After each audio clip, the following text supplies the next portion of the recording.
So, funny story, I was looking for ideas for my very first video around 2 months ago, and I just randomly thought about the Pokemon community. For a while, I was subscribed to channels like TrueGreen7 or Hoodlumscrafty for their Pokemon content, because, as you know from every possible source known to man, I am indeed a fan of the Pokemon series. Hell, my name used to be Pokemon Andy, and my icon is a fucking Munchlax. You find that I gotta cut that out. But after a while, something changed. The videos these creators put out seemed less and less genuine over time, melting together into a pile of generic schlop. It's as if oatmeal was YouTube content. I believe it was around when Pokemon Let's Go was coming out back in 2018. Saw videos from PokeTubers saying why you should be hyped for Pokemon Let's Go with the word hyped in all caps. This is when I realized I had found a goldmine of clickbait children's content on YouTube. Maybe I should leave this in and speed it up in the video.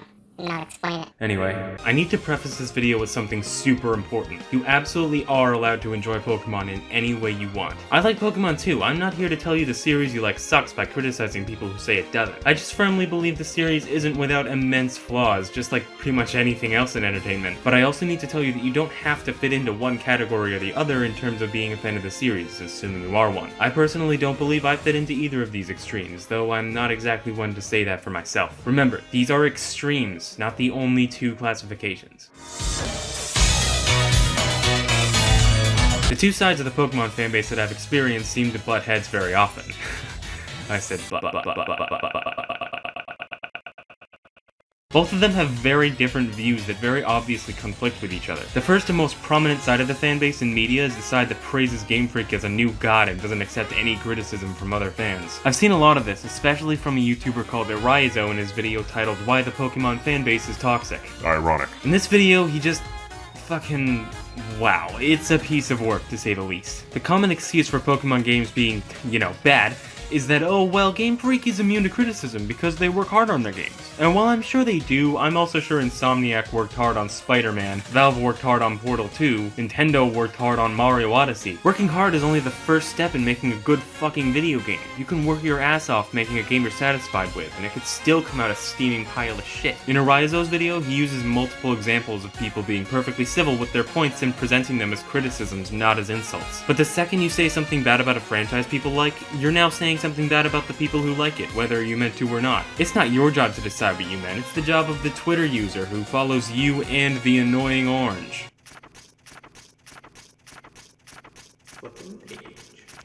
I left a comment on that Arizo video that I only bring up because it's simply the best example of this, and the responses by one particular user were quite embarrassing. They said, "You are the problem, doo-doo face. People who criticize the game are the reason the game gets so much hate," and, well, yeah, I totally agree with you there. I have views on Sword and Shield that a lot of edgy, too cool for school YouTubers completely glossed over because having a negative point of view makes more money than having a positive one. Not that Sword and Shield were good, just a lot less bad than most of those people were willing to admit. Another great example would be the Twitter response to Pokemon Unite. Pokemon Unite is, for those who don't know, a mobile game that has a lot of similarities with League of Legends. It's nothing huge, but Game Freak is working with Tencent, an absolutely massive tech company. This is a huge deal for Game Freak, but, well, here's the full story.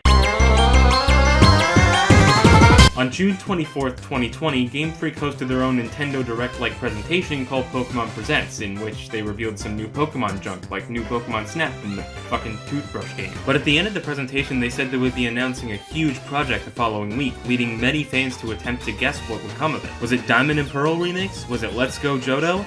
Well, to say the least, Pokemon fans were, disgruntled. I am one of apparently few who believe this is entirely the fault of Game Freak. I understand that this is huge for them, but to fans, huge doesn't mean anything in the context of business. Huge means, well, huge. It means a heavy-hitting game, one that's been long awaited or needed and will stir up huge amounts of hype. This situation is like telling your child you're bringing him along for a fun adventure when you're just going to look for a new couch. But fans tended to be on Game Freak's side, and I just can't understand why. I was told that, well, Tencent is big, so actually this is big news, as if they hadn't just been told their new Pokemon game was a fucking League clone. And then the usual tweets by the Pokemon YouTubers came rolling in, Pokemon fans are so impatient, etc.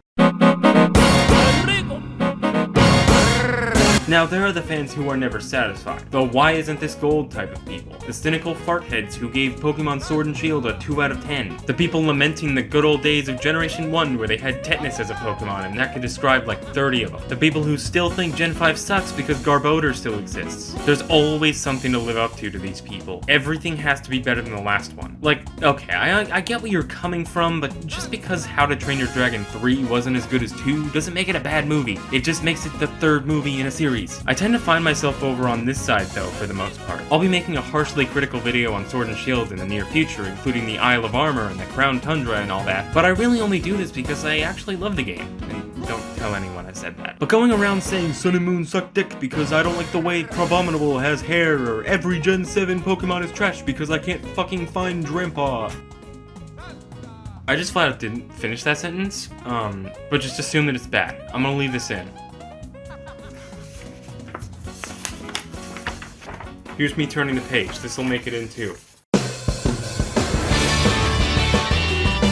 Every fanbase has these two extremes. I know another fanbase with fundamentally the same problems is the Persona fanbase. Persona 5 is either the best game you've ever played or an insult to God himself, and there happens to be very little overlap. I always try to position myself toward the more critical side, because games I love deserve to be criticized. That's why I make these reviews for the most part. Not Sticker Star though, that really does not count. I'm making these videos to show you that none of the games you love are immune to criticism. Everything isn't without its flaws. I love Persona 5, and even I know there's some funky shit going on in that game. But you don't need to find a permanent fixture. I used to think Persona 5 was the perfect game, and to this day I'd probably tell you it's my favorite game of all time, but over time I've learned of new issues that just didn't bother me before. But I also used to hate Sword and Shield because the things it does right just didn't occur to me on my first run. But here's where game journalists come in. IGN, Metacritic, GameSpot, other generic video game related name. This is the part of the script where I'm holding my fist to my hip and none of you can see it because I'm not on camera. Fucking idiot. One of the most infamous articles in all of gaming is IGN's review of Fortnite. They gave it a very generous 9.6 out of 10, higher than some of the most notable releases in recent times, such as Smash Bros. Ultimate. There's an entire Twitter page dedicated to games that IGN thinks are worse than Fortnite. Game journalists are the epitome of, I spent 2 hours playing this game and I can't even finish the tutorial, so I'll just say the entire game is bad, instead of accounting for my own inability to play a video game despite my profession. IGN's review of Pokemon Sword and Shield was, hold on, let me check.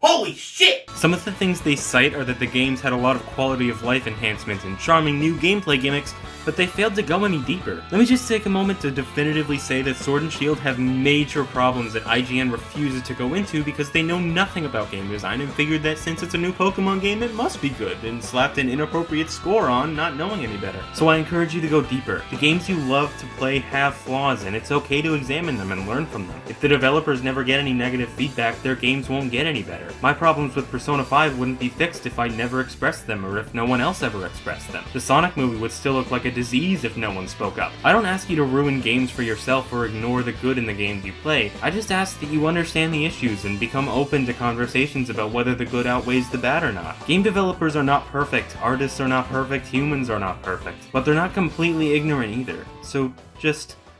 Sword and Shield just suck, okay?